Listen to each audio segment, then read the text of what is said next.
Hoje é dia de falar de Star Wars, uma das maiores franquias do cinema que dispensa apresentações. Na verdade, o tema do vídeo de hoje é justamente para apresentar pessoas a Star Wars, pessoas que estão interessadas na franquia, mas não têm ideia de onde começar, qual filme assistir primeiro, porque a gente sabe que isso é um empecilho para quem quer entrar no mundo de Star Wars. Já são tantos filmes, a franquia vai e vem, os filmes não são lançados em ordem cronológica, então a gente sabe que isso afasta as pessoas. Então você que é fã de Star Wars, você que já conhece tudo, indique esse filme para pessoas que você sabe que querem começar, mas não sabem a ordem ideal para assistir. E se você é uma dessas pessoas que não sabe qual a melhor ordem para assistir Star Wars, fica por dentro desse vídeo, porque eu vou explicar para você como você pode decidir qual ordem dos filmes assistir, tá bom? Mas antes, só deixa eu me apresentar rapidinho. Eu sou o Renner, você está no A Culpa é do Roteirista, seu portal de entretenimento e informação sobre a cultura pop e geek. Aqui eu sempre falo sobre grandes franquias do cinema, como Star Wars, sobre franquias da Disney Plus, da Marvel, da DC, enfim. Aqui eu falo sempre de cultura pop, sempre de filme, série, indicação, então não deixa de me seguir para acompanhar todo esse tipo de conteúdo. Faço 2, 3 vídeos por semana, às vezes mais. Na verdade, a minha ideia é fazer vídeo todo dia, mas eu preciso da sua inscrição para isso. Então, eu conto com isso. Agora sim, vamos falar de qual a melhor forma para assistir Star Wars. Lembrando que aqui eu vou focar nos filmes em live action e na série Mandalorian, que é uma série que tá dentro do universo também. Não vou falar das séries animadas e também não vou falar sobre as futuras séries, porque isso aqui é uma porta de entrada. Vá com calma, com isso você já tem bastante coisa. Primeiramente, você tem que entender uma coisa. Tudo o que acontece nos filmes de Star Wars acontece dentro de uma linha cronológica. Sim, os filmes têm uma ordem de lançamento confusa, mas a linha cronológica tá no título dos filmes. Episódio 1, 2, 3, 4, 5, aí tem o subtítulo, né? Ameaça Fantasma, Ataque dos Clones, Vingança dos Sith, Uma Nova Esperança, enfim. Mas o número, você segue aquilo ali. Se você quiser assistir em ordem cronológica, vai ser essa daqui. A Ameaça Fantasma, o Ataque dos Clones e a Vingança dos Sith é a origem de Anakin Skywalker. Na verdade, é a ascensão dele pro lado do mal. Ele começa com um potencial Jedi, né, que vai mudar tudo, que vai restabelecer a ordem na força e tudo mais, mas a gente sabe, ó, tem spoiler, tá, sobre o Anakin e o Darth Vader, que eles são a mesma pessoa. Olha só que plot twist.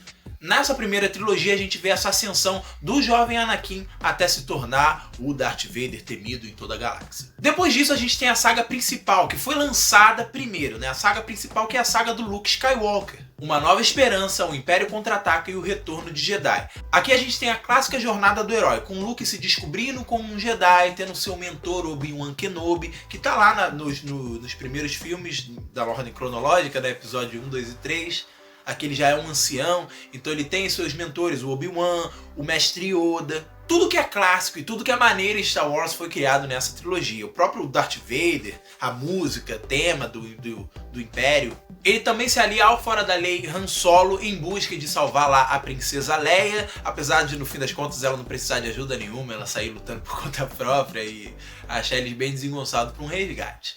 Mas esse é o trio, né? O trio protagonista, a cara da franquia. Luke Skywalker, Han Solo e Princesa Leia. E quando a Disney comprou a franquia Star Wars, comprou a Lucasfilm, ela pôde fazer seus novos filmes, e aí a gente tem o episódio 7, 8 e 9, que se baseiam na passagem de manto. Han Solo, Princesa Leia e Luke Skywalker passam seu manto, seu legado, sua história para a nova geração que vai ter seus próprios desafios. Rey, que é uma possível nova Jedi, Finn, que é um Stormtrooper que desertou, e Poe, que é um dos rebeldes ali que lutam contra a Primeira Ordem liderada por Kylo Ren. Agora, você não precisa assistir esses filmes em ordem cronológica. Eu disse que é importante você ter a noção que existe uma ordem, mas você pode pegar para assistir em qualquer momento. Você não precisa assistir 1, 2 e 3 primeiro. Você pode assistir 4, 5 e 6, pode pegar os 9, 7, 8, 9, depois voltar na franquia clássica. Você pode brincar com essa ordem dos filmes de Star Wars. Na franquia clássica você tem a história principal ali do Luke se descobrindo como Jedi, como eu falei, né? Os rebeldes lutando contra um império que tomou toda a galáxia, o Luke descobrindo como usar a força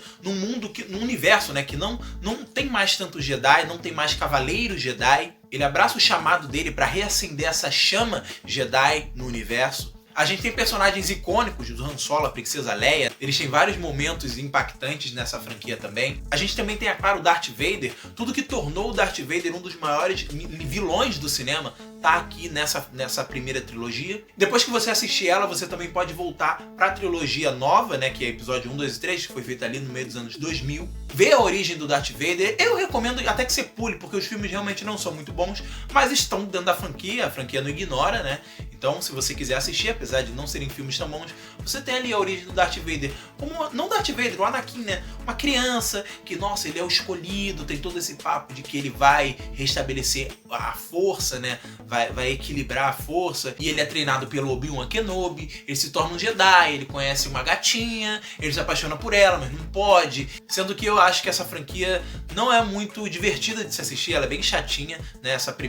Esses episódios 1, 2 e 3 tem personagens que não são interessantes mesmo. Eles focam muito na parte política, muito falatório, e a franquia é uma franquia de ação, querendo ou não, é uma franquia de aventura, então é muita falácia, né? Eu acho que eles podiam correr um pouquinho mais, mas tá aí na franquia. E tem a franquia nova, né? Os episódios 7, 8 e 9, que tem esses novos personagens. Eu acho que pros dias de hoje, quem quiser assistir hoje, esses filmes vão estar mais familiarizados por toda a estética, né? A Disney, querendo ou não, deu a estética que Star Wars merece desde o início, que antigamente não dava pra fazer por conta dos efeitos visuais e toda a tecnologia necessária para fazer um filme que não existia, né? E agora existe. Então a concepção visual que a Disney deu para Star Wars aprimorou tudo que a gente já tinha visto, né? Eu acho que isso é o que a Disney fez de melhor, embora a franquia, os episódios 7, 8 e 9 se percam em alguns momentos, os filmes meio que se contradizem em alguns momentos, eles tentam consertar certos erros que os fãs não gostaram num filme,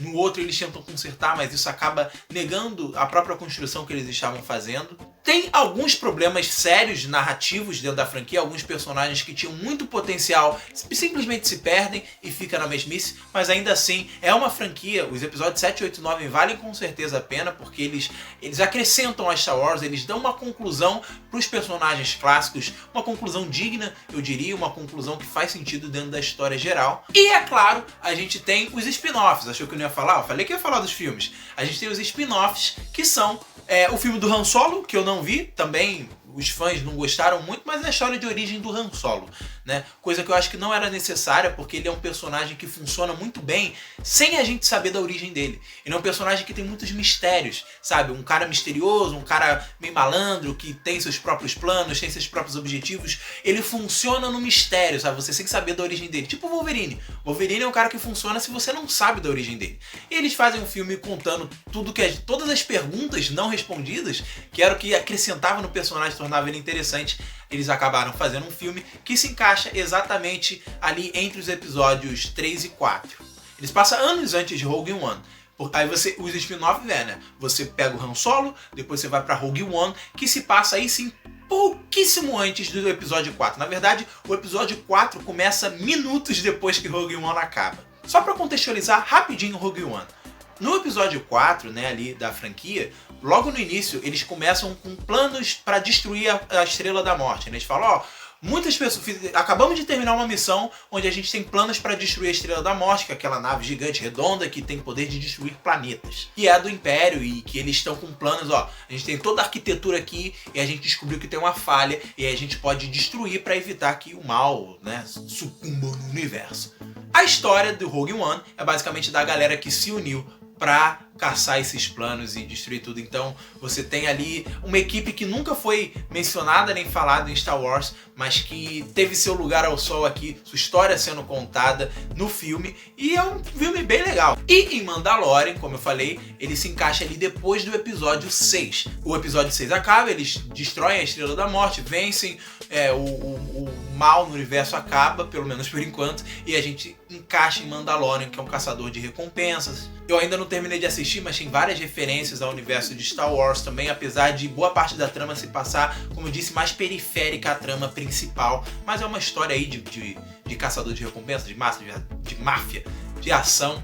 E tem o Baby Yoda, né? Porque, na verdade, o Baby Yoda é o grande protagonista dessa história. Feliz 4 de maio, que a força esteja com você. Espero que você tenha gostado desse vídeo, que tenha sido útil de alguma forma. Se foi útil pra você, se não foi, por favor, indica, compartilha esse vídeo com pessoas que gostam de Star Wars. E não deixe de se inscrever, porque aqui eu tô sempre falando sobre o mundo da cultura pop, da cultura geek. Então não deixe de se inscrever. Eu conto com isso e muito obrigado. Até a próxima. Tchau, tchau.